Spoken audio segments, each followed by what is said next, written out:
morning everybody, how are you? Just fine. Good morning everybody, how are you? Just fine. Good morning teacher, good morning my friend, good morning everybody, how are you? Just fine. Alhamdulillah, semua kabarnya baik ya. Sebelum berdoa, marilah kita bernyanyi dahulu. 1, 2, 3. Bila aku berdoa, aku angkat tanganku dengan suara lembut, tidak berteriak. Berdoa sungguh-sungguh agar dikabulkan segala permohonan hamba yang beriman. Di atas ada Allah, di samping malaikat, di depan Nabi Muhammad. Mari kita berdoa. Silahkan Mas Ilham dipimpin berdoa hari ini. Berdoa dimulai. Berdoa selesai. Ibu absen terlebih dahulu ya. Mbak Ica hadir, Mbak Tika hadir, Mas Ilham hadir, Mas Adnan hadir. Alhamdulillah hari ini sudah hadir semua ya. Masih ingat kemarin kita sudah belajar tentang apa? Iya, kemarin kita sudah belajar tentang bumi dan alam semesta. Hari ini kita akan belajar apa? Iya, betul. Hari ini kita akan belajar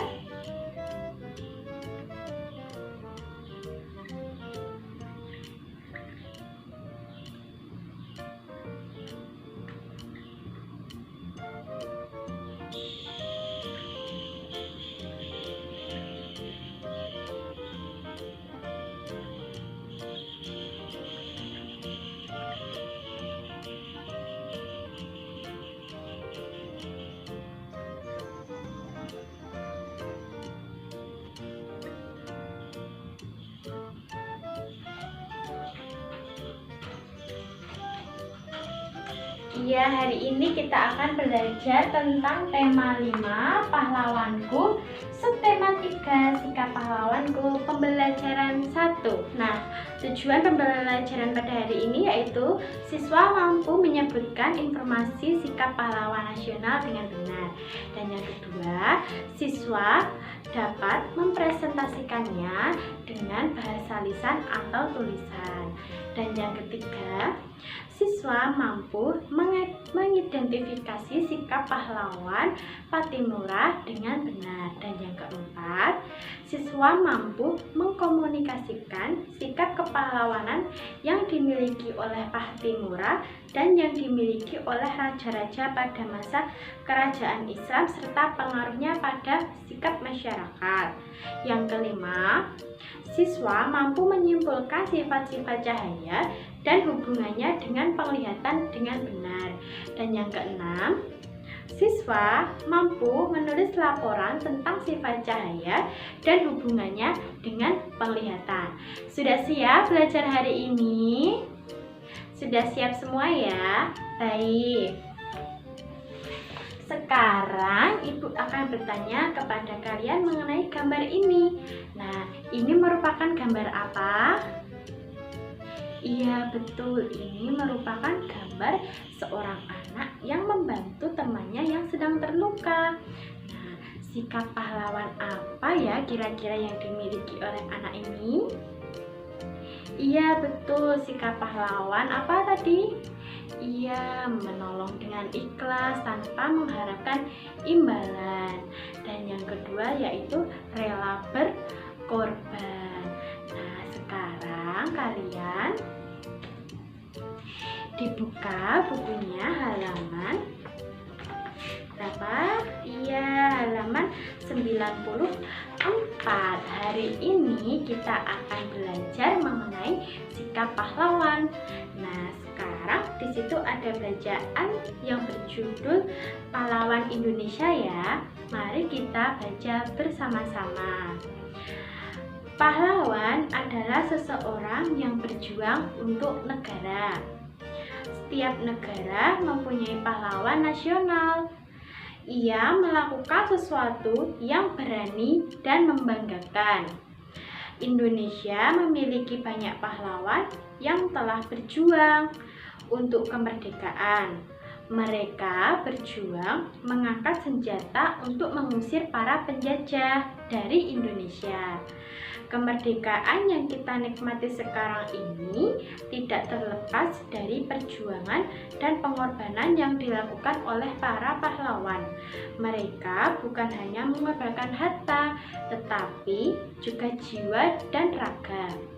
Karena perjuangan mereka, kita dapat menikmati kebebasan dalam menentukan cita-cita, mendapatkan pendidikan, dan mengemukakan pendapat. Nah, anak-anak, jadi banyak sekali ya sikap pahlawan yang perlu kita contoh. Sekarang Ibu ada foto mengenai pahlawan nasional dari mana? Dari Pulau Sumatera sampai Pulau Papua. Nah, sekarang kita lihat dulu di Pulau Sumatera yang paling utara, yaitu apa nama provinsinya? Iya, Nangro Aceh Darussalam. Nah, dari Aceh ini ada seorang pahlawan perempuan yang terkenal, namanya Cut Nyak-Dien. Selanjutnya kita ke bawahnya, masih di Sumatera ya, tepatnya di Sumatera Utara. Nah, pahlawan yang terkenal dari Sumatera Utara yaitu Sisingamangaraja di sebelah sini. Selanjutnya kita bergeser ke Pulau Jawa, tepatnya di daerah Jawa Barat. Di sana ada pahlawan perempuan yang cukup terkenal, namanya adalah Dewi Sartika. Kemudian kita geser lagi ke provinsi kita, yaitu Yogyakarta. Nah, di Yogyakarta ini ada juga pahlawan nasional yang cukup terkenal. Namanya siapa? Iya, namanya adalah Pangeran Diponegoro. Selanjutnya kita langsung ke Pulau Kalimantan. Nah, di Pulau Kalimantan ini, tepatnya di Kalimantan Selatan ini, ada pahlawan yang cukup terkenal dan beliau ada di uang 2000. Namanya siapa? Iya, namanya Pangeran Antasari. Lalu kita geser lagi ke timur, ke Pulau Maluku. Nah, pahlawan ini sangat terkenal, apalagi dia ada di uang 1000. Namanya siapa? Iya, namanya Patimura. Selanjutnya kita ke pulau paling timur, yaitu Pulau Papua. Nah, di sana juga ada pahlawan yang cukup terkenal, namanya siapa? Iya, namanya adalah Silas Papare. Baik, sekarang anak-anak sudah mengetahui ya pahlawan nasional dari berbagai daerah di Indonesia. Sekarang kalian dibuka bukunya halaman 95. Nah, di situ ada pertanyaan. Berdasarkan gambar yang Ibu jelaskan tadi, coba kalian jawab pertanyaan apa yang kamu ketahui tentang sikap kepahlawanan yang dimiliki oleh pahlawan nasional tersebut. Yang kedua, apa yang ingin kamu ketahui lebih lanjut tentang sikap kepahlawanan dari pahlawan tersebut? Silahkan dikerjakan ya. Baik, anak-anak, sudah selesai semua mengerjakannya? Baik, setelah itu coba kalian buka halaman 96. Nah, di halaman 96 ini ada pahlawan siapa namanya? Iya, pahlawan Patimura. Nah, di situ ada teks ya anak-anak tentang Kapitan Patimura. Sekarang coba kalian baca bersama-sama ya. Yuk kita baca 1, 2, 3. Kapitan Patimura Kapitan Pattimura adalah pahlawan dari Maluku. Beliau lahir pada tanggal 8 Juni 1783 dan meninggal pada tanggal 16 Desember 1817. Nah, Pattimura bangkit memimpin rakyat Maluku melawan kekejaman Belanda. Pihak Belanda menguasai perdagangan rempah-rempah di seluruh kepulauan Maluku. Rakyat diharuskan menjual hasil pertaniannya dengan sangat murah dan bahkan harus menyerahkan beberapa bahan pangan kepada Belanda. Pada tahun 1817, perlawanan rakyat Maluku yang dipimpin oleh Pattimura berhasil merebut benteng Dorstad di Saparua. Perlawanan Pattimura meluas ke Ambon, Seram, dan tempat-tempat lainnya. Setelah berulang kali kalah melawan pasukan Belanda, Belanda akhirnya meminta bantuan pasukan dari Jakarta. Keadaan menjadi berbalik. Belanda makin kuat dan rakyat Maluku semakin terdesak. Pada tanggal 16 Desember 1817, Pattimura menjalani hukuman mati di tiang gantungan. Nah, sekarang kalian sudah membaca Kapitan Pattimura ya. Baik, kemudian silakan dibuka halaman 97. Di situ ada pertanyaan mengenai sikap pahlawan yang dimiliki Pattimura. Nah, coba kalian tuliskan sikap pahlawan yang dimiliki Pattimura. Dan yang kedua yaitu tulislah sikap-sikap kepahlawanan yang dimiliki oleh masyarakat sekitar. Dikerjakan secara mandiri ya dan jangan menyontek. Baik, sudah dikerjakan ya anak-anak? Mari kita mencoba menjawab bersama-sama tentang pertanyaan tersebut. Ini adalah gambar Kapitan Pattimura. Pertanyaan yang pertama tadi adalah sikap kepahlawanan yang dimiliki oleh Pattimura dan raja-raja pada masa Islam. Nah, yang pertama yaitu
Nah, ini dia sikap pahlawan yang dimiliki Pattimura. Yang pertama yaitu rela berkorban untuk bangsa Indonesia. Dan yang kedua, berani.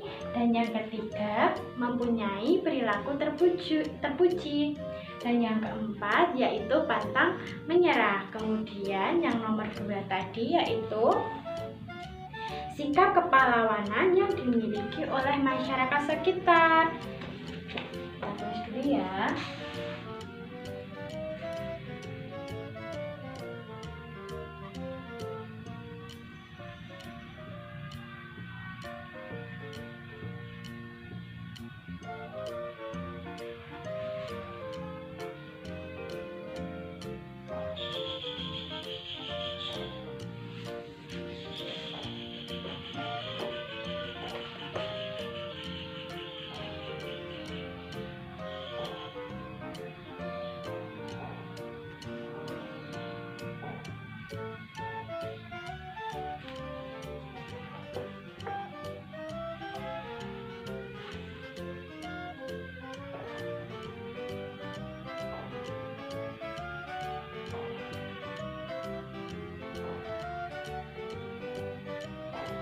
Baik, nah sikap pahlawan yang dimiliki masyarakat yaitu yang pertama membantu tanpa pamrih, dan yang kedua berani, dan yang ketiga cinta tanah air.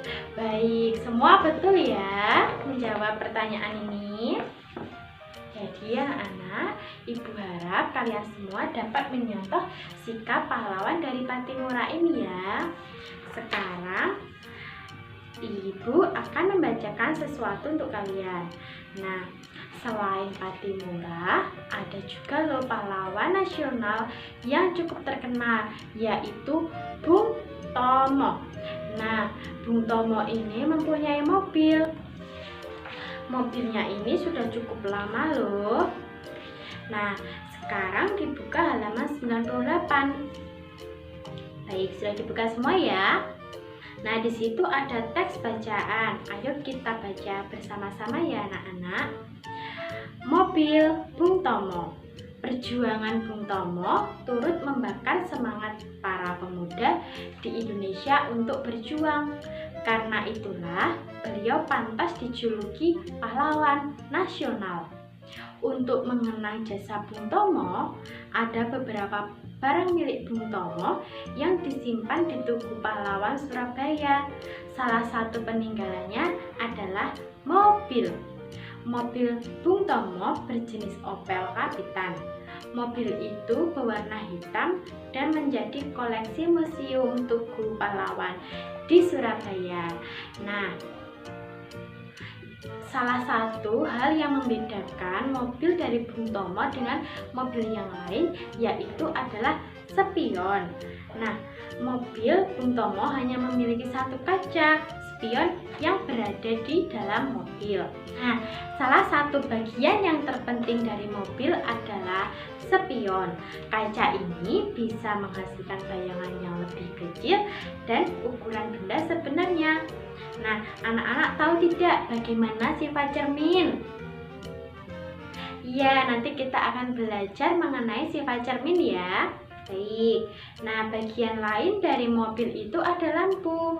Pada lampu terdapat permukaan cekung yang menyerupai cermin sehingga cermin ini dinamakan cermin cekung. Cermin cekung berfungsi untuk memfokuskan cahaya sampai jarak jauh. Sekarang ibu minta anak-anak melakukan percobaan mengenai cahaya atau cermin. Nah, kemarin sudah ibu suruh membawa sendok dan cermin ya. Apakah sudah membawa semua?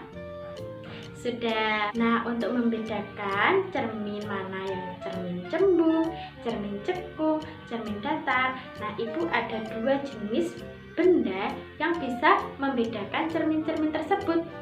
Yang pertama, cermin cembung. Cermin cembung itu permukaannya agak menggembung seperti ini ya. Nah, apabila kalian menemui cermin yang agak menggembung seperti ini, dinamakan cermin cembung. Sebaliknya, jika kalian melihat benda yang atau cermin yang melengkung ke dalam, namanya adalah cermin cekung. Selanjutnya, apabila kalian menemui cermin yang datar seperti ini, dinamakan cermin datar. Sekarang sudah paham kan apa itu cermin cembung, apa itu cermin cekung, dan apa itu cermin datar? Sekarang kalian melakukan percobaan secara berkelompok ya. Kelompoknya seperti yang kemarin yang sudah ibu bagikan. Silahkan. Sudah selesai semua mengerjakan percobaannya? Sudah selesai semua ya anak-anak. Nah, tadi pertanyaannya yaitu setelah melakukan percobaan, kalian menuliskan laporan mengenai percobaan yang telah dilakukan. Nah, sekarang ibu akan menuliskan nama cermin dan percobaan atau bayangan yang dihasilkan oleh cermin tersebut. Sama atau tidak ya dengan kalian? Baik, ibu akan memulai dengan cermin cembung.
merupakan hasil dari percobaan tadi ya.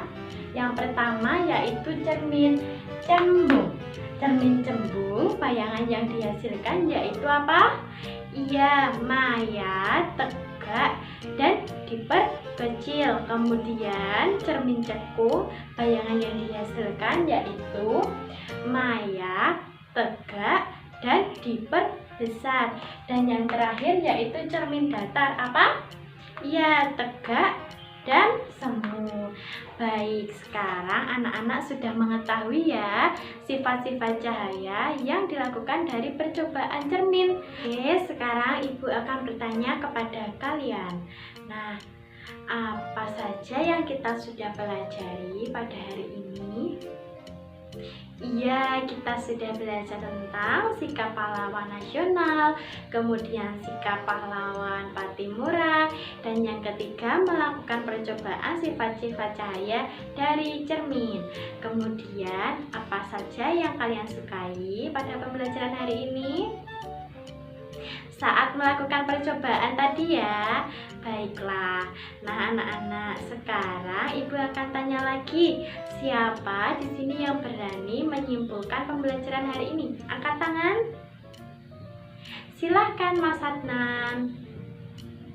Iya, apa yang dikatakan atau yang disimpulkan oleh Mas Adnan betul. Seperti tadi kita sudah belajar tentang sikap pahlawan nasional, kemudian sikap pahlawan Patimura dan masyarakat, dan yang terakhir yaitu melakukan percobaan sifat-sifat cahaya dari cermin. Nah, anak-anak, jangan lupa besok kita akan belajar pembelajaran 2. Silahkan dipersiapkan ya. Baik, sebelum menutup pembelajaran hari ini, marilah kita menyanyikan lagu daerah Padang Bulan untuk menumbuhkan sikap nasionalisme, persatuan, dan toleransi. Ibu hitung ya. 1, 2, 3. Yo pro konco dolanan ning jopo Padang bulan padange koyo rino Lembulan nene sing awe-awe ngelengake ojo padha turu sore. Tepuk tangan. Baik, ibu ingatkan lagi ya, anak-anak jangan lupa mencontoh sikap para pahlawan nasional. Nah, apa saja tadi sikap pahlawan nasional? Iya, ada berani, pantang menyerah, jujur, dan yang keempat rela berkorban. Nah, anak-anak tetap semangat belajar dan jaga kesehatan ya. Baik, mari kita berdoa terlebih dahulu. Berdoa mulai. Berdoa selesai. Ibu akhiri. Wassalamualaikum warahmatullahi wabarakatuh.